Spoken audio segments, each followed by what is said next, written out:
देख लें। धन्यवाद दोस्तों, मैं श्याम धर्मेंद्र आप सबके सामने जीके का एक बेहतरीन क्वेश्चन लेकर आया हूं।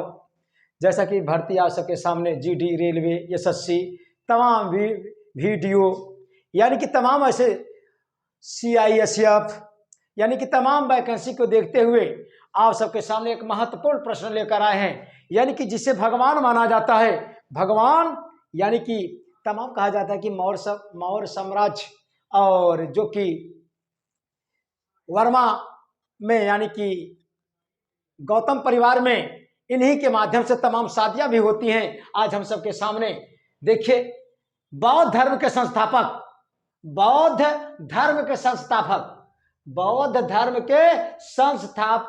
थे कौन? गौतम बुद्ध। गौतम बुद्ध को भगवान माना जाता है। गौतम बुद्ध को भगवान माना जाता है, जो कि बौद्ध धर्म के संस्थापक कौन थे? बौद्ध धर्म। अब देखिए और आगे क्या है।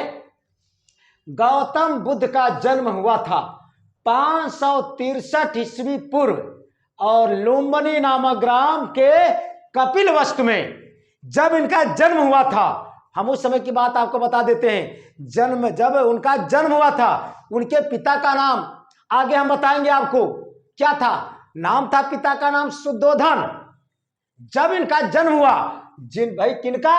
बौद्ध धर्म के जो संस्थापक थे गौतम बुद्ध। गौतम बुद्ध तो बाद में नाम पड़ा।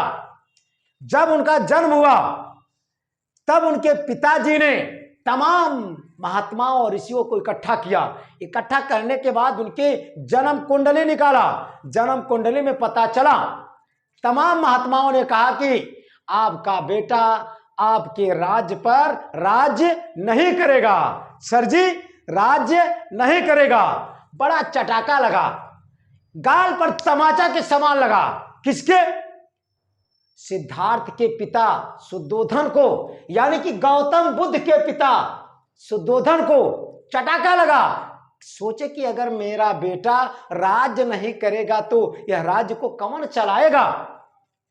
अब इसके आगे हम बाद में कहानियां इसके पूरी हिस्ट्री बता देंगे।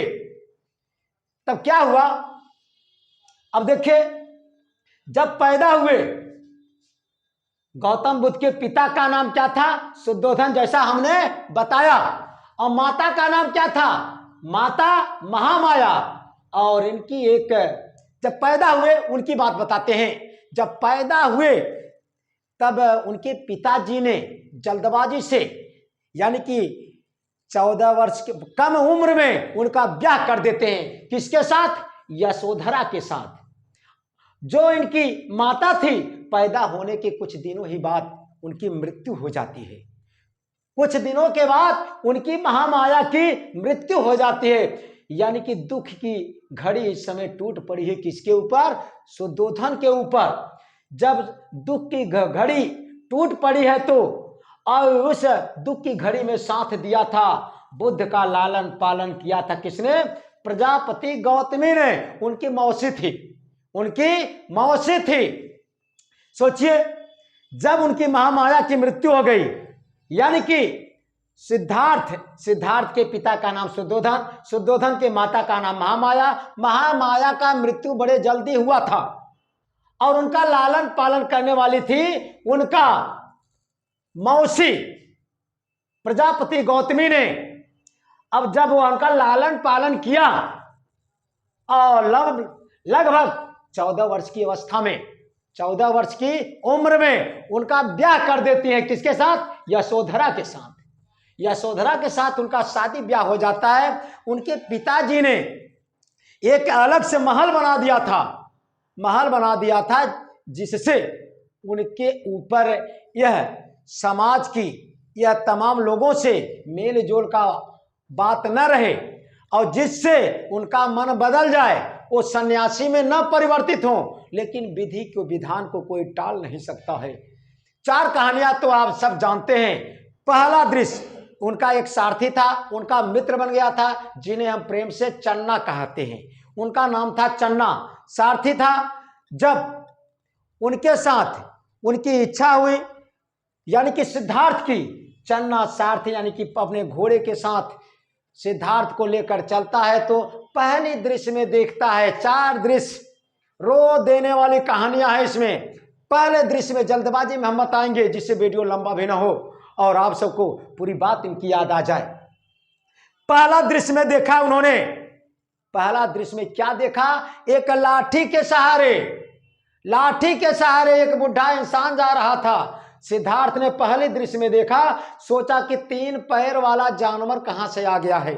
सोचिए, ऐसे ऐसे लोग होते हैं, यानी कि उन्हें कहीं देखे ही नहीं थे। जब उन्होंने देखा 3 पैर से एक बुढ़ा इंसान चल रहा था, चन्ना से पूछा कि भाई यह कैसे चल रहे हैं? चन्ना ने कहा कि भाई हर एक दिन, हर एक स्थिति में एक दिन सबको ऐसी स्थिति आनी है। हर एक इंसान एक दिन 3 पैरों से चलेगा। सिद्धार्थ के दिल में, हृदय में बड़ा चोट लगता है कि एक दिन हमें भी 3 पैरों से चलना है। और अगला दृश्य में देखते हैं, एक और बुढ़ा इंसान कराह रहा है, करा रहा है, अपनी अंतिम सांसें ले रहा है। उसके पास चले जाते हैं सिद्धार्थ और उसी के पास चलकर उसके हाथों की ऐसी चमड़ा पकड़ते हैं। चमड़ा भाई, चमड़ा पकड़ते हैं, गालों को पकड़ते हैं। एकदम बुढ़ा इंसान था, 80, 85, 90 वर्ष का उम्र था।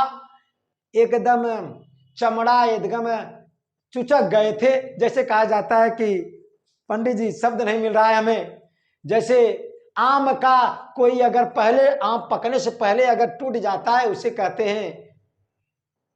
चलिए, यानी कि उनकी हालत ऐसी हो जाती है, यानी कि एकदम जुलजुल हो गया था, शिथिल हो गया था, कहने का मतलब यह। और उसके पास चेचक रोग हो गया था, यानी कि टीबी का रोग। उसके पास बैठ जाते हैं। बैठने के बाद चन्ना कहता है कि राजकुमार आप यहां से चलिए, नहीं तो वरना यह रोग आपको भी पकड़ लेगा। चन्ना ने कहा कि कैसा रोग? चन्ना ने उन्हें, सिद्धार्थ को कहा रोग के विषय में। सिद्धार्थ ने कहा कि कैसा रोग? कहा कि रोग से लोग ग्रसित हो जाते हैं, ग्रसित हो जाते हैं। उसके बाद अगले दृश्य में देखा, वहां से उठकर उनका हमेशा दिन रात की चैन या टूट जाती है।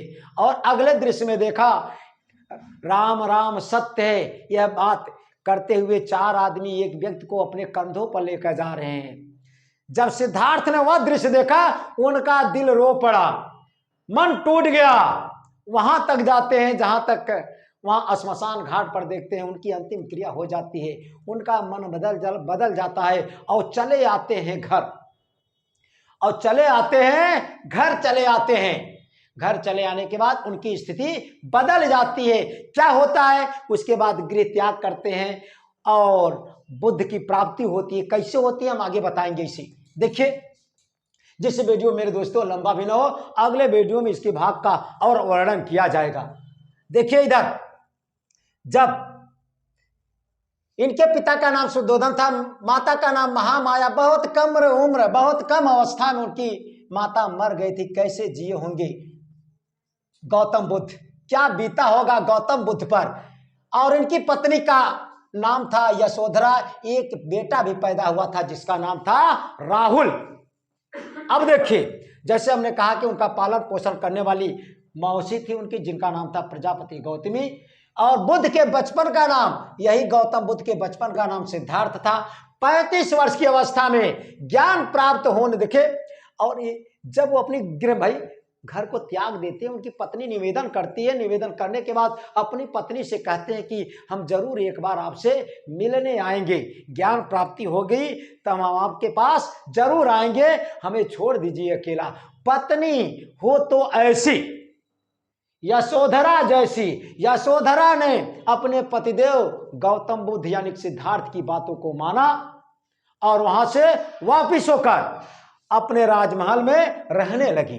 अब देखिए क्या होता है, यानी कि 35 वर्ष की अवस्था में ज्ञान प्राप्त होने के स्थान था। किस स्थान के नीचे गौतम बुद्ध को ज्ञान प्राप्त हुआ? पीपल वृक्ष के नीचे ज्ञान प्राप्त हुआ। एकाग्रता ही आत्म साक्षात्कार की कुंजी है। राजमहल में भी थे, वहां ज्ञान प्राप्ति नहीं हुआ। विद्यार्थी इसीलिए कहा जाता है कि विद्यार्थी के 5 लक्षण होते हैं, जिसमें से एक लक्षण है गृह त्यागी। अब देखिए इधर, और बुद्ध ने प्रथम उपदेश कहां दिया था? सारनाथ में। परीक्षा में बहुत पूछा जाता है। बुद्ध ने प्रथम उपदेश कहां दिए थे? सारनाथ में। और बुद्ध के प्रथम गुरु थे आलार कलाम थे। बुद्ध ने तमाम गुरु बनाए थे, और लेकिन इनके पहले गुरु कौन थे? आलार कलाम थे। कहा जाता है कि जैसे जब तक आपको ओरिजिनल गुरु न मिले तब तक एक दूसरे को आप भाई मानते रहिए गुरु, और उनकी गुरु का जैसा चेला और शिष्य में संबंध होना चाहिए, ऐसा होना भी, वो ऐसा करते भी रहना चाहिए आपको। ऐसे किया था इन्होंने, बुद्ध ने। यानी कि प्रथम गुरु आलार कलाम थे, और जिनका बहुत ऐसे गुरु ने उन्हें ऐसी उपदेश दिया था। इनका कहना था आलार कलाम का, अगर बुद्ध आप तो हमसे भी आगे निकल चुके हो। सोचिए कोई गुरु अपने शिष्य के लिए ऐसा कहेगा नहीं, लेकिन आलार कलाम ने बोला था कि अगर चाहते तो यह नाम कमाने के लिए ये आलार कलाम कह देते, कहते कि हम ही सर्वश्रेष्ठ हैं। लेकिन उन्होंने कहा, सर जी, उन्होंने कहा कि भाई अब तो आप हमसे 20 निकल चुके हैं। कहा जाता है कि चेला गुरु भाई, गुरु कैसे कहते भाई? गुरु रहिए, चेला चीनी हो गए। और आलार कलाम ने कहा कि आप तो भाई महान हो, आप अगर हमारे गुरु बन जाओ तो और ठीक है। उन्होंने कहा कि अनर्थ हो जाएगा भाई, आप महान है, गुरु होना भी चाहिए ऐसा। आलार कलाम यानी कि उनके प्रथम गुरु थे, इन्होंने उपदेश दिया, और आपको अच्छा ज्ञान लेने के लिए आपको अपना पथ पर निरंतर चलते रहना चाहिए, आगे बढ़ते रहिए। स्थान को बताया जहां से आपको बुद्धि की प्राप्ति हो सकती है। उसके बाद उन्होंने बुद्धि प्राप्त किया, और पीपल भाई, जैसे हमने कहा पीपल वृक्ष के नीचे उनके पास एकदम खजाना मिल चुका है, खजाना मिल गया है, खजाना मिला, तमाम उपदेश बांटे। अगले पार्ट में दिखाया जाएगा ऐसे महान पुरुष का मृत्यु 80 वर्ष की अवस्था में, यानी कि कुशीनगर ग्राम में हो गया। सोचिए ऐसे महान पुरुष हम सब के बीच में बहुत कम उम्र की अवस्था में, 80 वर्ष की अवस्था में, और अगर जीते तो कम से कम और ज्ञान भाई बरसाते। अब उन्हीं के ज्ञान पर तमाम ब्याह शादी तमाम जगह, जैसे हमने पहले बताया कि मौर्य साम्राज्य में और कहीं और देखने को मिलता है, जैसे तमाम ब्याह शादी में और जगह तमाम लोग पैसा कौड़ी ले लेते हैं, और ऐसे इनके रूल से शादी ब्याह कराने से बहुत कम खर्च में निपट भी जाते हैं। सच्ची, इसीलिए इन्हें कहा जाता है कि गौतम बुद्ध को भगवान भी माना जाता है मेरे दोस्तों। अब आगे का अगर वीडियो अच्छा लगे मेरे दोस्तों, मेरे चैनल को सब्सक्राइब और शेयर जरूर दोस्तों में कीजिए। मैं श्याम धरबिंद अगला वीडियो लेकर आपके सामने जल्द ही प्रकट होऊंगा।